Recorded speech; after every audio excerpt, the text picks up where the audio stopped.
आज हम लोग मैट्रिक्स की रैंक के बारे में पढ़ेंगे कि मैट्रिक्स की रैंक क्या होती है या हम उसको कैसे कैलकुलेट कर सकते हैं। ठीक है, तो किसी भी मैट्रिक्स की जो रैंक होती है उसको हम रिप्रेजेंट कैसे करते हैं। सपोज हमारे पास एक मैट्रिक्स है ए, तो हम इसकी रैंक को रिप्रेजेंट करते हैं ऐसे, या तो लिखेंगे आर ए एन के रैंक ऑफ ए, या रैंक को रिप्रेजेंट करने का दूसरा तरीका होता है ये रो ऑफ ए। ये सिंबल होता है हमारा रो का। ठीक, तो this is called rank of matrix. अब ये होती क्या है, ये तो रिप्रेजेंटेशन हो गया रैंक का। रैंक क्या होती है? रैंक वो वैल्यू होती है जो हमें ये बताती है कि किसी भी मैट्रिक्स के कितने ऑर्डर का डिटर्मिनेंट या माइनर हमारा नॉन जीरो है या नॉन सिंगुलर है। जैसे फॉर एग्जांपल सपोज हमारे पास एक मैट्रिक्स है जिसका ऑर्डर कितना है, 4 है। ठीक, तो उस 4x4 की वो हमारे पास सपोज एक मैट्रिक्स है, एक स्क्वायर मैट्रिक्स हम कंसीडर अगर कर लें, तो उसमें अगर आप 4 ऑर्डर का डिटरमिनेंट कैलकुलेट करोगे और वो हमारा नॉन जीरो आ जाता है तो उसकी रैंक हो जाती है 4। अगर 4 ऑर्डर का डिटरमिनेंट जीरो आ गया तो रैंक 4 नहीं होगी। तब आप क्या करोगे, उस मैट्रिक्स में से 3x3 के आप अलग अलग माइनस निकालेंगे और अगर उन सारे माइनर्स में से कोई एक भी माइनर नॉन जीरो हो गया तो रैंक हो जाएगी आपकी 3। अगर अगेन सारे के सारे माइनर ऑर्डर 3 के जीरो हो गए तो रैंक 3 नहीं होगी। फिर कितनी हो सकती है? रैंक 2 हो सकती है। फिर आप क्या करोगे, फिर आप उस मैट्रिक्स में से 2x2 के सारे माइनस निकालेंगे और उनकी वैल्यू कैलकुलेट करेंगे। तो ये प्रोसीजर हम कब तक करते हैं, जब तक हमें कोई भी एक नॉन जीरो वैल्यू ना मिल जाए। तो जैसे ही हमें नॉन जीरो वैल्यू मिली तो आप ये देखते हो कि वो नॉन जीरो जो वैल्यू है वो कितने ऑर्डर के डिटरमिनेंट की वैल्यू नॉन जीरो है। जितने ऑर्डर के डिटरमिनेंट की वैल्यू नॉन जीरो मिल जाती है हमें, वही क्या कहलाती है? हमारी रैंक ऑफ मैट्रिक्स कहलाती है। ठीक, तो हम क्या करेंगे, एक एग्जांपल के थ्रू सीखेंगे कि कैसे हम रैंक को कैलकुलेट करते हैं, तो ज्यादा आपको क्लियर होगा। उससे पहले मैं आपको बताना चाहता हूं कि रैंक को कैलकुलेट करने के दो मेथड होते हैं।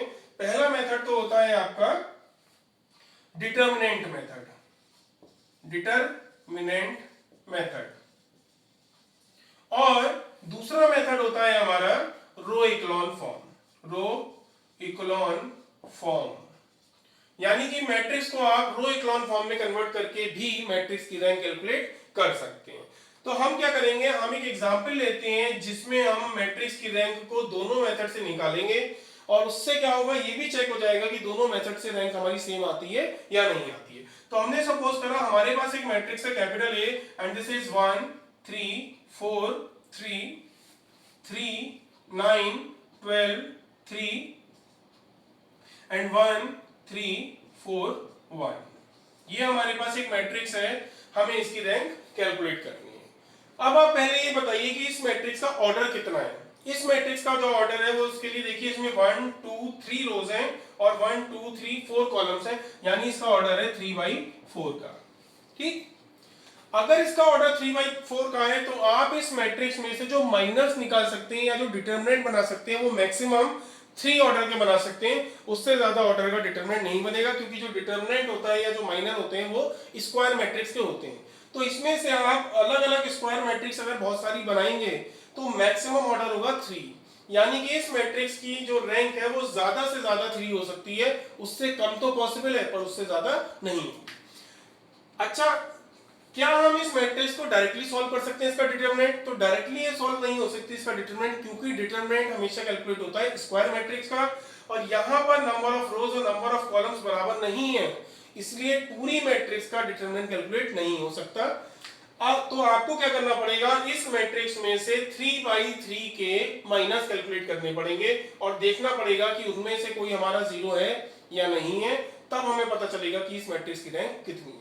तो सबसे पहले हम क्या करते हैं, सबसे पहले अभी आपने देखा कि इसकी जो रैंक है वो ज्यादा से ज्यादा कितनी हो सकती है, या तो 3 होगी या उससे कम हो सकती है। अब कितनी होगी ये पता लगाने के लिए हमने पहले इसमें से एक माइनर निकाला m1। ठीक, m1 माइनर क्या करेगा, 3/3 का माइनर चाहिए हमें, क्योंकि मैक्सिमम रो हमारे पास 3 ही है। तो हमने लास्ट वाली रो को छोड़ा, एक माइनर ये कंसीडर करा 1 3 4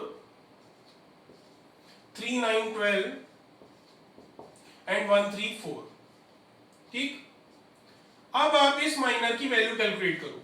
वैल्यू कैसे कैलकुलेट होती है, हम इसको रो के अकॉर्डिंग या रो के रिस्पेक्ट में एक्सपेंड करेंगे। तो 1 को हमने एज इट इज रखा, इसके रो और कॉलम को छोड़ा, बाकी बचे हुए को सॉल्व करो। 9 4 दा 36 माइनस 12 3 दा 36। फिर सेकेंड एलिमेंट लेते हैं हम 3, उसके रो और कॉलम को ओमिट करते हैं, बाकी बचे हुए डिटरमिनेंट को सॉल्व करिए, क्रॉस मल्टीप्लाई करके 3 4 दा 12 माइनस 12 1 दा 12। फिर नेक्स्ट एलिमेंट लिया 4, उसके रो और कॉलम को ओमिट करा, बचे हुए को सॉल्व करो, 3 3 दा 9 माइनस 1 9 दा 9, यानी 9 माइनस 9। अब अल्टरनेटली इसको प्लस, इसको माइनस, इसको प्लस हमें देना होता है। अब आप सॉल्व करोगे तो 36 माइनस 36 0, 12 माइनस 12 0, 9 माइनस 9 0, तीनों टर्म 0 गए, यानी सॉल्व करके क्या मिलेगा? 0 मिलेगा। अब हम दूसरा माइनर बनाएंगे 3/3 का। तो इस बार हमने क्या करा, इस बार हम थर्ड रो को ओमिट कर रहे हैं, थर्ड कॉलम को ओमिट कर रहे हैं, और बाकी हम ये वाला 3/3 का एक डिटरमिनेंट या माइनर बनाते हैं। तो ये हो गया 1 3 3 3 9 3 एंड 1 3 1। अब आप इसको सिंपलीफाई करेंगे अगेन सेम प्रोसीजर से, तो क्या मिलेगा? 1 को हमने एज इट इज रखा पहले एलिमेंट को, उसके रो और कॉलम को छोड़ा, बाकी बचे को सॉल्व करिए। 9 1 दा 9 माइनस 3 3 दा 9, यानी 9 माइनस 9। सेकंड एलिमेंट लिया 3, उसके रो और कॉलम को ओमिट करा, बचा 3 1 दा 3 माइनस 3 1 दा 3, यानी 3 माइनस 3। नेक्स्ट थर्ड एलिमेंट लिया हमने फर्स्ट रो का, दैट इज 3, उसके रो और कॉलम को ओमिट करा, क्या बचा? इतना पोर्शन बचा, इसको क्रॉस मल्टीप्लाई से सॉल्व करो, 3 3 दा 9 माइनस 1 9 दा 9, और alternate plus minus plus value हम दे देते हैं। अब आप सॉल्व करिए, ये 0 हो गया, 3 माइनस 3 0, 9 माइनस 9 0, यानी टोटल क्या मिल गया हमें? 0 मिल गया। अगेन अब हम अगला माइनर बनाएंगे, 3/3 के माइनर तब तक बनाएंगे जब तक हमें अलग अलग माइनर्स मिलने पॉसिबल होते हैं। इस बार हम क्या करेंगे, इस बार हम सेकंड वाले कॉलम को ओमिट करते हैं और बचे हुए मैट्रिक्स के एलिमेंट्स लेके माइनर बनाते हैं, यानी 1 4 3 1 4 3 3 12 3 3 12 3 एंड 1 4 1। और इसको जब आप सिंपलीफाई करोगे तो फर्स्ट एलिमेंट के फर्स्ट रो के अकॉर्डिंग हम इसको एक्सपेंड करते हैं। पहला एलिमेंट है 1, उसके रो और कॉलम को छोड़ा, क्या हमने 12 1 दा 12 माइनस 3 4 दा 12। फिर सेकंड एलिमेंट लिया 4, उसके रो और कॉलम को छोड़ा, 3 1 दा 3 माइनस 3 1 दा 3। फिर थर्ड एलिमेंट लिया हमने 3, उसके रो और कॉलम को छोड़ दिया, बचा 3 4 दा 12 माइनस 12 1 दा 12। वही क्रॉस मल्टीप्लाई से हम जैसे 2/2 का डिटरमिनेंट सॉल्व करते हैं वैसे। अब इनको alternate plus minus plus value देंगे और सॉल्व करिए। ये 12 माइनस 12 0, 3 माइनस 3 0, 12 माइनस 12 0, यानी क्या मिल गया हमें? 0 मिल गया। अब हम M4 एक और माइनर कंसीडर कर सकते हैं, उसमें 3/3 का हमारा जो माइनर आ सकता है वो क्या होगा? इस बार हम फर्स्ट कॉलम को ओमिट करते हैं। तो 1 बाय 1 हमने सारे एक एक कॉलम को एक एक करके ओमिट करा, तो 3/3 के हमारे टोटल 4 माइनर बन जाएंगे। तो इस बार हमने इसको ओमिट करा, बचा हुआ लिख दीजिए 3 4 3 9 12 3 एंड 3 4 1। इसको सिंपलीफाई करेंगे तो क्या मिलेगा? पहला एलिमेंट है 3, उसको लिखा, उसके रो और कॉलम को ओमिट करा, बचा हमारा इतना पोर्शन। इसको क्रॉस मल्टीप्लाई से सॉल्व करो, 12 1 दा 12 माइनस 4 3 दा 12। सेकंड एलिमेंट लिया फर्स्ट रो का, 4 है हमारे पास, उसके रो और कॉलम को ओमिट करा, बचे हुए एलिमेंट्स को क्रॉस मल्टीप्लाई से सॉल्व करो, 9 1 दा 9 माइनस 3 3 दा 9। थर्ड एलिमेंट है हमारे पास 3, उसके रो और कॉलम को ओमिट करो, बाकी बचे हुए एलिमेंट्स को क्रॉस मल्टीप्लाई से सॉल्व करो, 9 4 दा 36 माइनस 12 3 दा 36। और फिर इनको अल्टरनेट प्लस माइनस सिंपल देते हैं, तो ये हो गया प्लस माइनस प्लस। सिंपलीफाई करिए, 12 माइनस 12 0, 9 माइनस 9 0, 36 माइनस 36 0, टोटल क्या मिलेगा? 0 मिलेगा। इस मैट्रिक्स के 3/3 के मैक्सिमम 4 ही माइनर पॉसिबल थे, हमने चारों कैलकुलेट करे और सारे 0 आ गए। इसका मतलब ये हुआ कि इस 3/3 का हर एक माइनर का ऑर्डर कितना है? 3 है।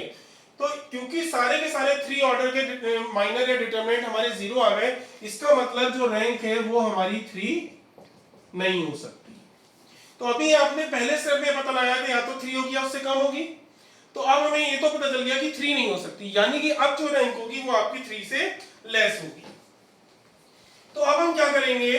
3 से लेस यानी कि 2, टू ऑर्डर के माइनर बनाएंगे और उनको चेक करेंगे कि उनकी वैल्यू हमारी या उनका डिटरमिनेंट जो है वो हमारा जीरो आ रहा है या नॉन जीरो आ रहा है।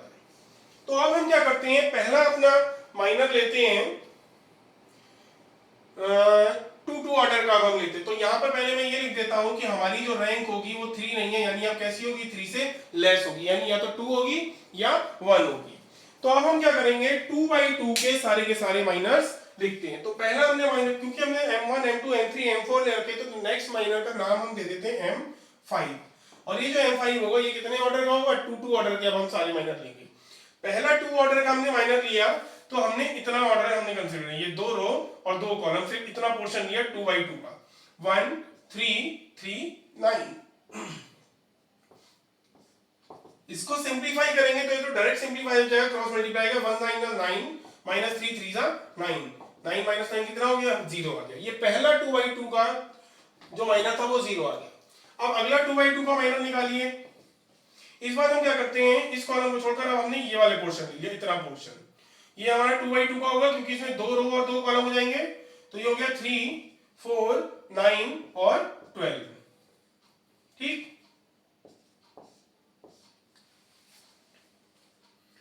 इसको अगर हम सिंपलीफाई करें तो क्या मिलेगा हमें, 3 12 36 माइनस 9 4 36, ये भी कितना आ गया हमारा, 0 आ गया। ठीक, अब हम क्या करें, अब हम इस बार क्या करते हैं, अभी हमने ये लिया था फिर ये लिया था, अब एक बार हम ये वाला कॉलम और ये वाले कॉलम के एलिमेंट्स लेते हैं, यानी कि ये दोनों एलिमेंट्स और ये दोनों एलिमेंट्स। तो हम एक नया माइनर बनाते हैं अब m7, ये कितना हो गया हमारा, 3 9 एंड 3 3। इसको अगर हम सिंपलीफाई करें क्रॉस मल्टीप्लिकेशन तो क्या आएगा, 3 3 9 माइनस 9 3 27। तो ये सिंपलीफाई करके कितना मिलेगा हमें, माइनस का 18। और माइनस का जो 18 होता है वो 0 के बराबर नहीं होता है, इसका मतलब हमें एक नॉन जीरो वैल्यू या डिटरमिनेंट की मिल गई। तो जैसे ही हमें नॉन जीरो वैल्यू मिलती है तो आप ये चेक करिए कि वो कितने ऑर्डर का डिटरमिनेंट है, ऑर्डर 2 का डिटरमिनेंट है। तो जिस ऑर्डर का डिटरमिनेंट नॉन जीरो होता है वही मैट्रिक्स की रैंक होती है।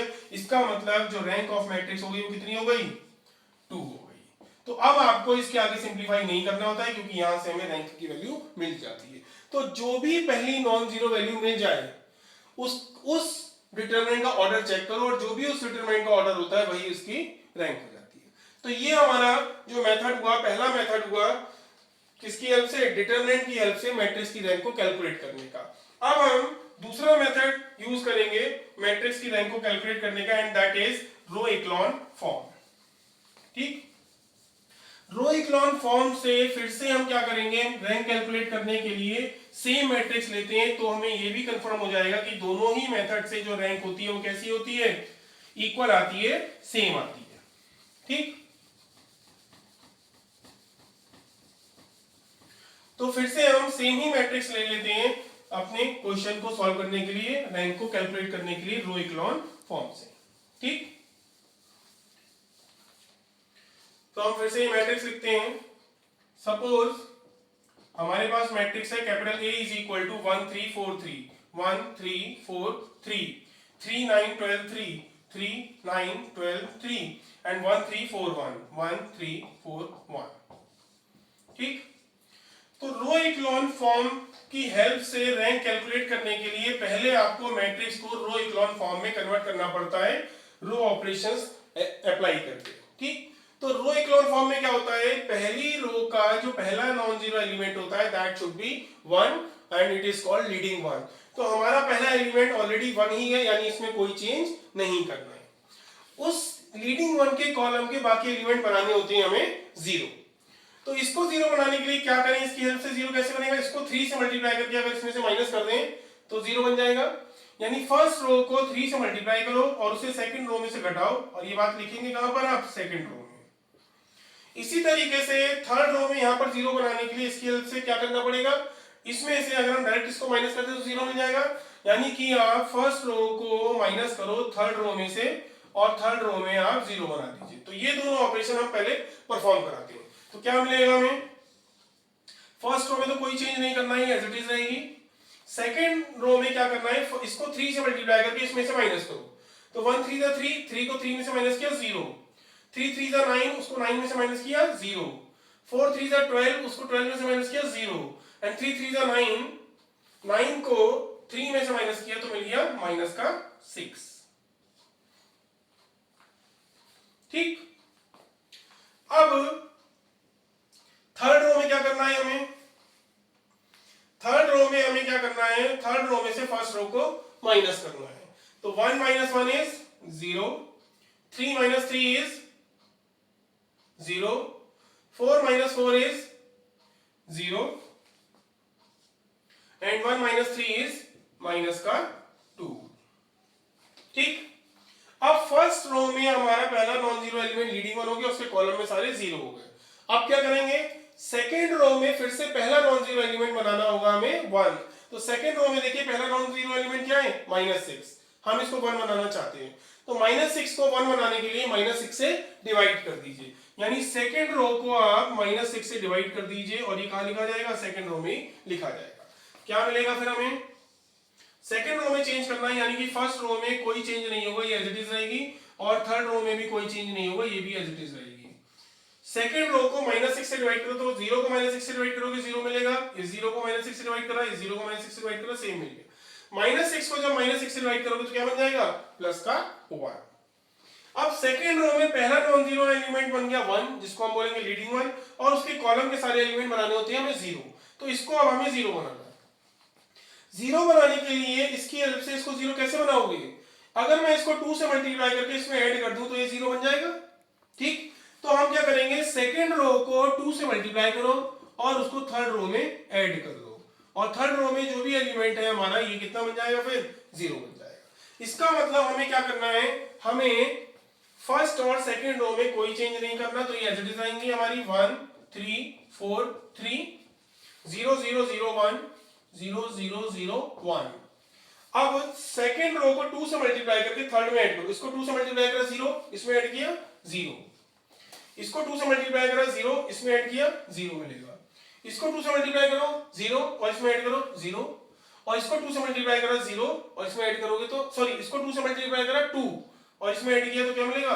0 मिलेगा। तो अब आप ये देखिए, फर्स्ट रो में लीडिंग एलिमेंट 1 हो गया, उसके कॉलम में सब 0, सेकंड रो में लीडिंग एलिमेंट 1 हो गया, उसके कॉलम में सब 0, थर्ड रो में कोई भी नॉन जीरो एलिमेंट नहीं है, सारे एलिमेंट 0 है, और वो रो हमारी सबसे बॉटम में है। तो ये हमारी रो इक्लोन की सारी कंडीशन सेटिस्फाई हो गई, यानी कि दिस इज द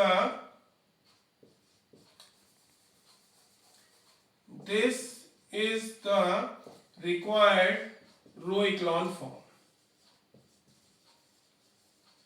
तो ये हमारी रो इक्लोन फॉर्म तो बन गई। अब हमें यहां से क्या कैलकुलेट करना है? हमें निकालनी है यहां से रैंक ऑफ मैट्रिक्स कैपिटल, जिसको हम रो से भी रिप्रेजेंट करते हैं। रो इक्लोन फॉर्म में रैंक कैलकुलेट करने के लिए जो हमारी लास्ट मैट्रिक्स होगी, यानी कि जो रो इक्लोन फॉर्म होती है, उसमें जितनी रो हमारी नॉन जीरो होती है, यानी कि आप क्या करो, पूरी मैट्रिक्स में से वो रो हटा दो जिनमें 0 है सारे एलिमेंट, और बाकी बची हुई रोज को काउंट कर लो। तो अगर हम पहली रो देखें, इसमें सारे एलिमेंट 0 नहीं है, दूसरी रो देखें, इसमें सारे एलिमेंट 0 नहीं है क्योंकि ये 1 है हमारे पास, थर्ड रो में सारे के सारे 0 है। तो कितनी रो ऐसी हैं जिसमें सारे एलिमेंट 0 नहीं है? एक और एक, दो रो ऐसी मिली हमें जिसमें सारे एलिमेंट 0 नहीं है। इसका मतलब इसकी रैंक कितनी हो गई? 2 हो गई। तो रो इक्लोन फॉर्म में जितनी रोज में सारे एलिमेंट 0 नहीं होते, इनको काउंट करो, और वही हमारी क्या कहलाती है? रैंक कहलाती है। तो इस तरीके से आप रो इक्लोन फॉर्म की हेल्प से भी मैट्रिक्स की रैंक को कैलकुलेट कर सकते हैं। Thank you.